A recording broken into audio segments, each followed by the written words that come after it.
AP liquor కేసులో కీలక పరిణామం చోటు చేసుకుంది. ఒకవైపు ఈ కేసులో 31 నిందితుడిగా ఉన్న ధనుంజయ రెడ్డి, 32వ నిందితుడిగా ఉన్న కృష్ణమోహన్ రెడ్డి, 33వ నిందితుడిగా ఉన్న గోవిందప్ప బాలాజీ సుప్రీంకోర్టులో ముందస్తు బెయిల్ పిటిషన్ దాఖలు చేశారు. ఈరోజు సుప్రీంకోర్టులో వీళ్ళ బెయిల్ పిటిషన్ పైన కూడా విచారణ జరగాల్సి ఉంది. అయితే ఇంతలోనే 33వ నిందితుడిగా ఉన్న గోవిందప్ప బాలాజీని సిట్ అధికారులు అరెస్టు చేశారు. కర్ణాటకలోని మైసూరులో ఆయన్ని అదుపులోనికి తీసుకున్నారు. అయితే గోవిందప్ప బాలాజీ ముందస్తు బెయిల్ వచ్చే వరకు సిట్ అధికారులకు అందుబాటులోనికి రాకుండా ఉండడానికి ట్రై చేశారు. అయితే ఈ కేసుతో సన్నిహిత సంబంధాలున్న కొందరు సన్నిహితులే ఆయన మైసూరులో ఉన్నారు అన్న సమాచారాన్ని ఇచ్చినట్టు ప్రచారం నడుస్తోంది మీడియాలో.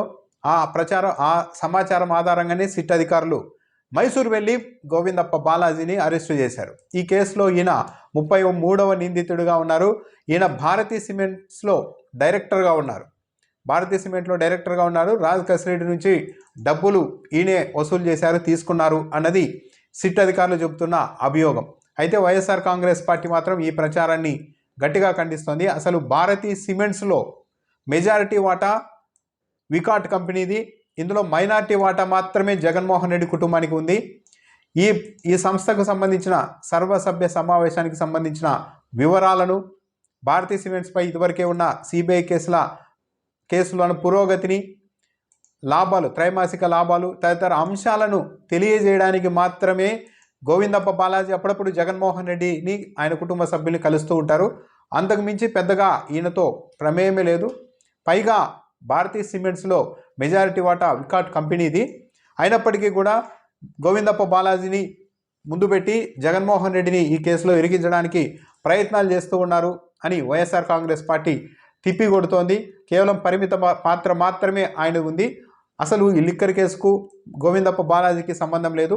ఆయనకు జగన్మోహన్ రెడ్డికి కుటుంబానికి కూడా ఈ మధ్య సంబంధాలు చాలా అప్పుడప్పుడు పరిమితంగానే ఉంటాయి.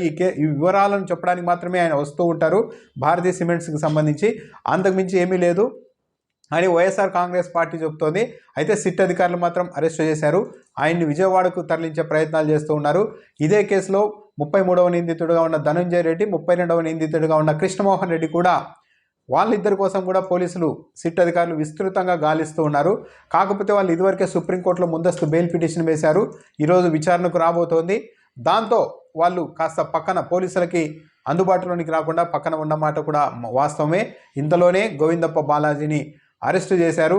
ఇప్పటికే అరెస్టు చేసిన వాళ్ళందరితోనూ వాళ్ళే వాంగ్మూలం ఇచ్చినట్టుగా మొత్తం అంతా జగన్మోహన్ రెడ్డి వైపు మళ్లించడానికైతే వ్యవహారం నడుస్తోంది. కాకపోతే ఏ వాంగ్మూలం మీద కూడా నిందితులు సంతకాలు చేయడం లేదు.